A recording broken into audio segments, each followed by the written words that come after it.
In 1907, Britain and France embraced Russia.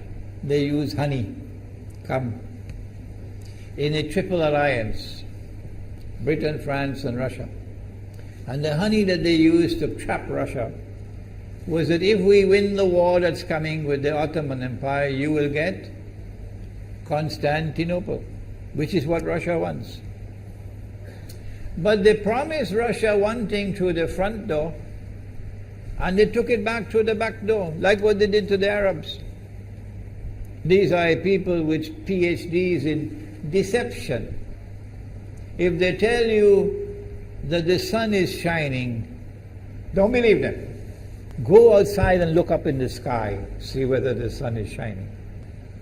When the Russian army had fought in the First World War and had suffered the most losses, the brunt of the kill were Russians. And they were now winning the war. And the Ottoman Empire was collapsing. And the Russian army is only an arm's length away from Constantinople. They don't want Russia to get Constantinople. No. So what did they do? Russian Jews organized and executed the Bolshevik Revolution, which overthrew the Russian monarchy. They killed the Tsar and the whole family, overthrew the government, and took Russia out of the war. So the Russian army had to stop in its tracks and could not go to Constantinople. In other words, the Russian Jews stabbed Russia in the back. They did more than that. They brought communism. Communism is not Russian.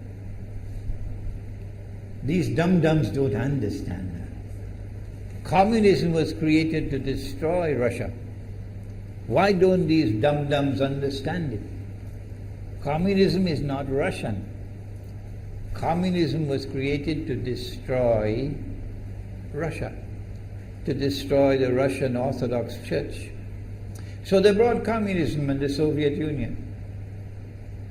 And for the next 60, 70 years, this Zionist-created entity called the Soviet Union waged war on religion, waged war on the Russian Orthodox Church, killed the priests, closed down the monasteries and churches and so on.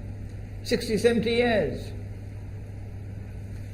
And then, when the appropriate time came and Israel came into being, it is this same Soviet Union which opened the doors for millions of Russian Jews to now migrate to Israel.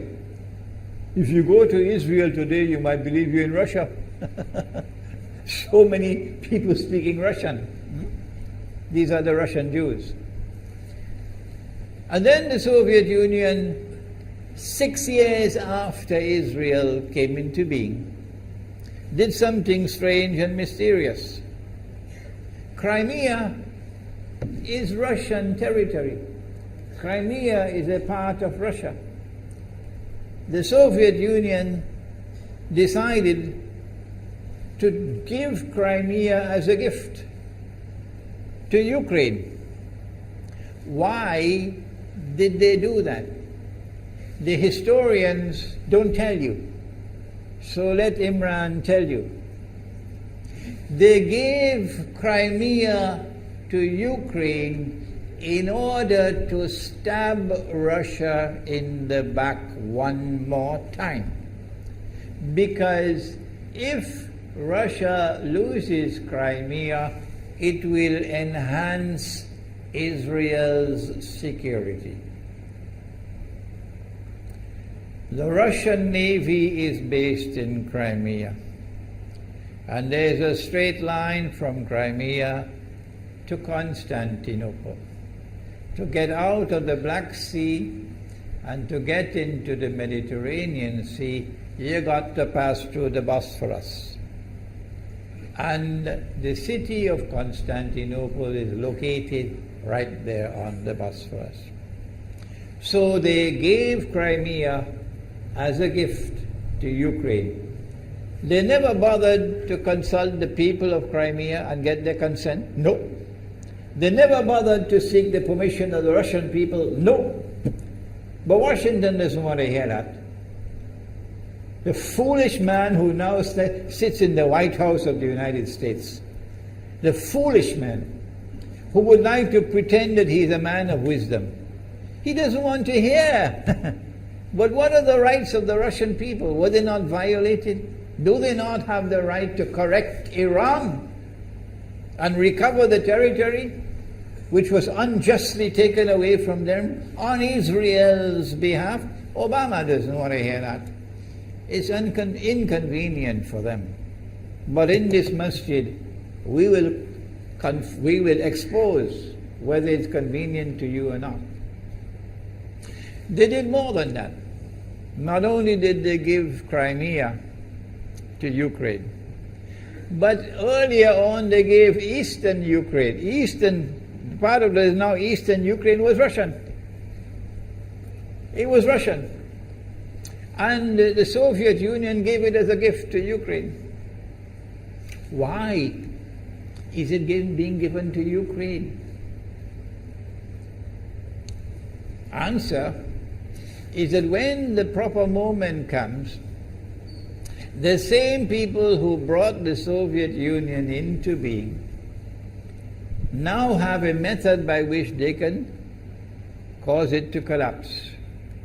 The method that they're using now in Venezuela, popular demonstrations, they did it in Egypt, they did it in Tunisia, they are masters of that. They did it with the Soviet Union. I used to think that the Soviet Union collapsed because of Allah's kindness. But I was wrong. No, it was the Zionists who brought down the Soviet Union because they didn't need it anymore.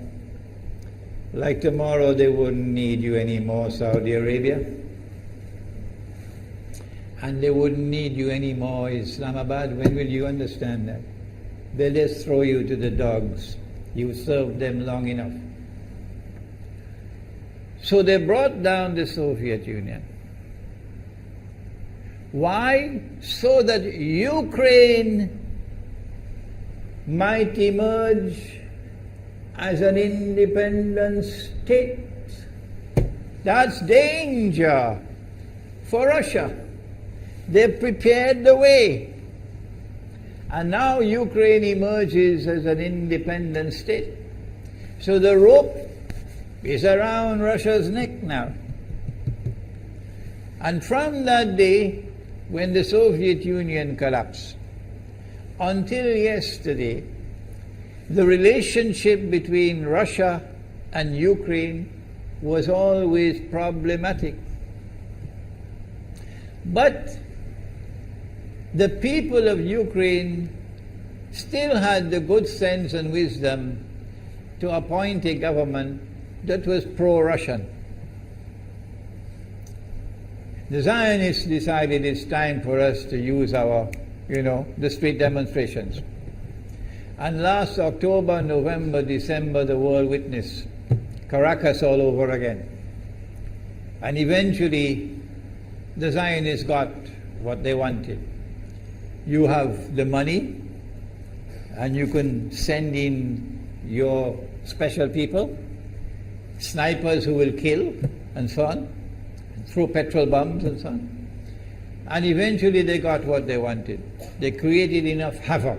May Allah protect Malaysia from that. Ameen. Ameen. And the president of Ukraine fled. He's a democratically elected according to your method, Mr. Obama, according to your system. He's a legally elected president of Ukraine. And he had to flee.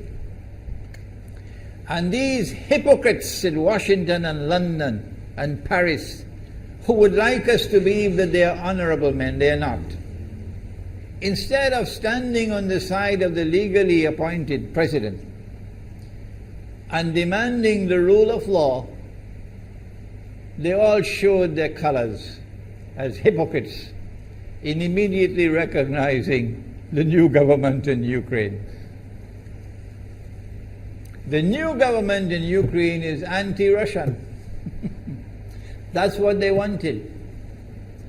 That's why they brought down the Soviet Union, to bring in a Ukraine into being as independent state, and then to eventually get an anti-Russian government in Ukraine. If by Allah's kindness Putin had not intervened and been so spectacularly successful, this is what the plan would have been. The new government in Ukraine would have joined NATO, and Russia could not stop it. And when the new government in Ukraine joined NATO, NATO will then send its armed forces into Ukraine. It could include nuclear weapons. Then Ukraine will pick a fight with Russia and decide that Russia must now vacate Crimea. Shut down your naval base. The rope is now tightened around your neck. Russia has to put its tail between its legs and withdraw its fleet, Black Sea Fleet, from Crimea. Russia is no longer a naval power. Crick crack, you finish. And Israel will celebrate. That was the master plan. But Allah planned, and Allah's plan was successful. And it is time for the Muslim world to recognize and to see, I cannot influence governments, so what can I do? Don't bother, you waste your time with governments. But the people can understand that this was Allah's plan. They planned, the enemy planned for so long, and at the last moment Allah intervened. And Putin was able to get the people of Crimea to vote in a referendum. And they voted 90-something% in favor of returning to Russia. They were a part of Russia, and they want to return to Russia. So Putin was successful in delivering to the Zionist movement the first defeat it has ever suffered, significant defeat, in the more than 100 years since the Zionist movement was established. If that is not a sign from Allah, it's time for you to wake up.